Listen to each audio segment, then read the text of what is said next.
आबद ने अपनी गाड़ी फार्म हाउस पर पहुंचकर रोक ली और मुस्कुराकर अपने पहलू में बैठी मुस्कान को देखा और अपनी मोहब्बत भरी निगाहों से इशारा करते हुए बोला, वो देखो सामने, वही मेरा फार्म हाउस है। आबद ने गाड़ी का दरवाज़ा खोला और आगे बढ़ने लगा। चंद कदम आगे बढ़ने के बाद जब पीछे मुड़कर देखा तो मुस्कान अभी तक गाड़ी में ही बैठी हुई थी। मुस्कान को देखने के बाद बोला, आप किस सोच में गुम हैं? उतरना नहीं, चलो फार्म हाउस देखने चलते हैं। मुस्कान ने एकदम से अपने सर को झटका और होश में आई। मुस्कान पर अजीब अजीब सी सोचें हमला आवर हो रही थी, क्योंकि आसपास कहीं भी कोई आबादी का निशान नहीं था। मुस्कान ने बड़ी ताज्जुब भरी नज़रों से आबद की तरफ देखा और फिर कहने लगी, इतने वीराने में भी कोई इतना पैसा ज़ाया करता है? ये सुनकर आबद हंस पड़ा और कहने लगा, अभी आपको इन चीज़ों की समझ नहीं है। आप अंदर भी चलो, क्या सारी बातें यहीं पूछ लोगी? तुम क्या पुलिस वालों की तरह मुझसे तफ्तीश करना शुरू हो गई हो? आबद ने हाथ से मुस्कान के गाल को हल्के से थपथपाया और आगे बढ़ने लगा, लेकिन वो अभी तक वहीं रुकी रही। शायद उसके कदम आगे बढ़ने का नाम ही नहीं ले रहे थे और वो ये सोच रही थी कि शायद यहाँ पर आना उसकी ज़िंदगी का कोई गलत फैसला तो नहीं। फिर इसने अपनी आंखों को बंद किया और मन ही मन में सोचने लगी कि क्या मैंने ठीक किया है? क्या मोहब्बत में एतबार लाज़म होता है? और क्या मैंने घर वालों से झूठ बोलकर कोई गलती तो नहीं की? क्योंकि मुस्कान ज़िंदगी में पहली बार घर वालों से झूठ बोलकर यहाँ आई थी। शायद इसी वजह से अच्छा नहीं लग रहा था। फिर मन में सोचने लगी कि मुझे आबद की मोहब्बत पर बिल्कुल शक नहीं करना चाहिए, लेकिन इसका जिस्म अभी भी कांप रहा था। फिर अगले ही लम्हे इसने आबद की तरफ देखा, जो फार्म हाउस के दरवाजे के पास खड़ा हाथ हिलाकर मुस्कान को अपनी तरफ बुला रहा था। मुस्कान ने आवाज़ दी कि अच्छा, मैं आ रही हूँ, और इसने अपनी सारी सोचों को एक लम्हे के लिए ख़त्म कर दिया और आबद की तरफ बढ़ने लगी। वो किसी सूरत भी आबद को नाराज़ नहीं करना चाहती थी। जब इसके करीब गई तो आबद ने इसका हाथ थामा और हाथ थाम कर इसको फार्म हाउस के अंदर ले गया। वो चारों तरफ घूम कर देखने लगी और कहने लगी, ये फार्म हाउस तो बहुत खूबसूरत है, बल्कि बहुत बहुत बहुत खूबसूरत है। आबद इसके करीब आया और आगे बढ़कर कहने लगा, ये फार्म हाउस तो बहुत खूबसूरत है, मगर तुम्हारी खूबसूरती में एक चीज़ रुकावट बन रही है, तुम्हारा हिजाब। अगर तुम इसे उतार दोगी तो हुस्न की मलका लगोगी। ये तुम्हारे हुस्न में सबसे बड़ी रुकावट है। ये बात आबद ने सरगोशी नुमा अंदाज में कही। मुस्कान थोड़ा हिचकिचाई और कहने लगी, नहीं, मैं खुद को इसी में सिक्योर महसूस कर रही हूँ। आबद कहने लगा, यहाँ कोई भी नहीं है और मुझे मज़ीद कितना तरसाओगी? क्या मैं अपनी मुस्कान को इसके मुकम्मल हुस्न के साथ भी नहीं देख सकता? कम अज़ कम मुझ पर इतना जुल्म तो ना करो। आबद की इस मोहब्बत भरे अंदाज को देखकर मुस्कान बेबस हो गई। आबद के मज़ीद इसरार पर इसने हिजाब को उतार दिया और इसकी बात पर अमल कर बैठी और हिजाब को उतारकर करीब ही सोफ़ा पर रख दिया। अपने दुपट्टों को कंधों पर डालकर मुस्कुराकर इसकी तरफ देखने लगी और कहने लगी कि आबिद, अब तो खुश होना।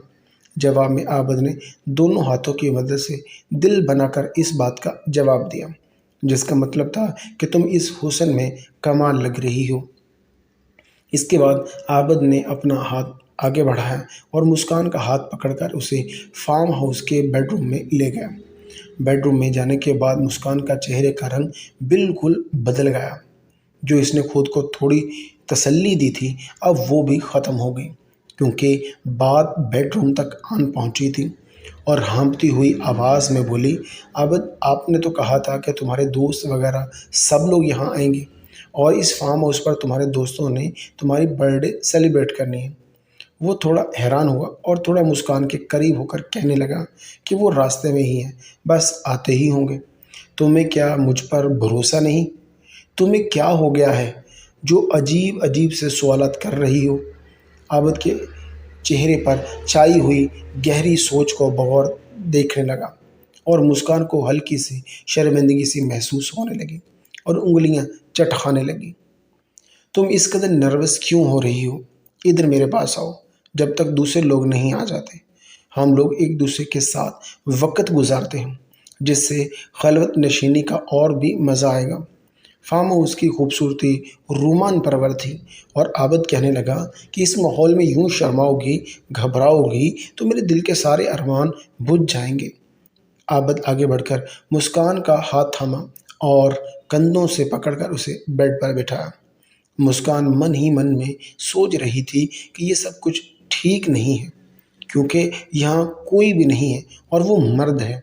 अगर इसका इरादा बदल गया तो। एकदम से इसने आबद की तरफ देखा, जिसकी आंखों में मुकम्मल तौर पर खुमारी छाई हुई थी और आबद मुस्कान की मोहब्बत में मदहोश हो चुका था। ये सब देखकर मुस्कान कहने लगी कि ये बिल्कुल भी मुनासिब नहीं है, हमें बाहर जाकर बैठना चाहिए। जब सब लोग आ जाएंगे तो मिलकर पार्टी करेंगे। ये कहकर मुस्कान उठकर बाहर जाने लगी तो एकदम से आबिद के चेहरे का रंग बिल्कुल बदल गया और कहने लगा, क्या तुम्हें मुझ पर भरोसा नहीं है? और ये तुम क्यों कह रही हो कि इस फार्म हाउस का माहौल कितना रोमांटिक है और मैं तुम्हें यहाँ इसलिए लाया हूँ ताकि अपने दिल की बातें तुमसे कर सकूँ। लेकिन तुम तो मुझे हवस का पुजारी समझ रही हो कि जैसे मैं तुम्हारे जिस्म पर कब्जा करने की कोशिश कर रहा हूँ। और मेरे लिए ये अफसोस वाली बात है कि मेरा प्यार मेरे बारे में ऐसी सोच रखता है। ये कहने के बाद आबद गुस्से से पीछे हटने लगा और मुस्कान को एक वक्त के लिए लगा कि इसकी सारी खुशियाँ ढेर होने वाली हैं। वो आबद को किसी कीमत पर नाराज़ नहीं करना चाहती थी और आज तो बहुत अहम दिन था, तो आज तो बिल्कुल भी नहीं, क्योंकि आज इसकी सालगिरह थी। और फिर मुस्कान आबद को आवाज़ देती है, नहीं मेरा हरगिज़ ये मतलब नहीं था, और वो वहीं जमकर बैठ गई। मेरे अंदर भी एक दिल है और मैं भी तुम्हारे साथ मोहब्बत भरे लम्हात गुजारना चाहती हूँ, लेकिन चाह कर भी इन अरमानों को मैं पूरा नहीं कर सकती। आबद ये सुनकर हल्का सा मुस्कुरा दिया और इसके करीब आकर बैठ गया और इसका हाथ थाम कर बड़ी गौर से देखने लगा और एकदम से परेशान होकर नज़रें झुका ली। फिर आबद कहने लगा कि तुम्हारे बाल बहुत खूबसूरत हैं। इसने इसके बालों में हाथ फेरा और बालों को कान की पिछली तरफ किया और थोड़ा सा आगे होकर इसके बालों की खुशबू को सांस के ज़रिए से महसूस करने लगा। आबद की इस हरकत पर वो और बहुत ज़्यादा घबरा गई और भी ज़्यादा अलर्ट हो गई। फिर कहने लगी कि मुझे बहुत ज़्यादा घबराहट हो रही है, आप प्लीज़ थोड़ा फासला रखें। ये कहकर इसने थोड़ा सा खुद को खिसकाया। आबद ये सुनकर कहने लगा, यहाँ मैंने एक फ्रीज़र में एक कोल्ड ड्रिंक रखी हुई है, मैं तुम्हारे लिए लाता हूँ, जो मुझे बहुत पसंद है, तुम पियोगी ना? ये कहकर वो मुस्कान का हाथ छोड़कर बाहर की तरफ चला गया और मुस्कान ने जो घबराहट से अपना सांस रोका हुआ था खारिज किया और इसकी जान में जान आई और ये सोचने लगी कि अब मैं क्या करूं। मैं बहुत बड़ी मुश्किल में फंस चुकी थी। अगर मैं कोई बात करती तो शायद आबद इस बात का बुरा मान जाएगा।